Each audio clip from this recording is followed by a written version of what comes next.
Its name is Woody. I named it Woody because of the wood trim that it has around. I had Volkswagens. I started collecting Volkswagens since I was like in my early 20s. But my dad's friend had a Mini when I was a kid, and that's the car that triggered it all. I saw her one time driving around town and she took a turn like super fast and I was like, wow, this car is really cool to drive.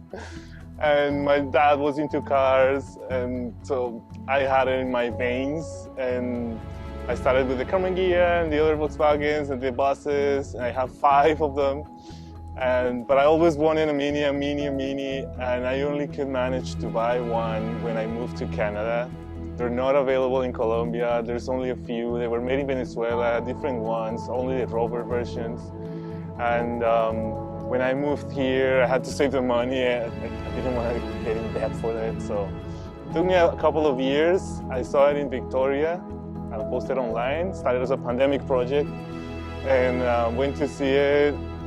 Took a test drive. Oh my God, shifting the gears, the steering is a blast to drive. Like, they look cute and cool, but when you drive it is when you really experience the Mini. And I fell in love with it and I had to buy it. It started as a pandemic project and now it's a keeper. I never want to sell it. I drive it as much as I can. I take it to the office. I drive around, do groceries, everything. That's the good thing of living in Vancouver too, that the weather permits to drive it a little bit more in the year than other parts of Canada.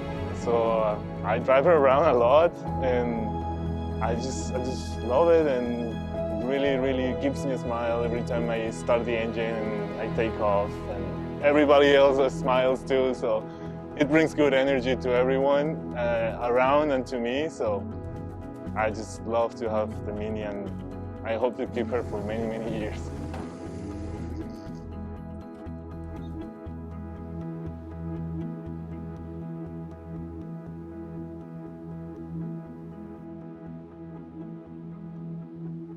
And this is the sound that I installed. It's all hidden inside, so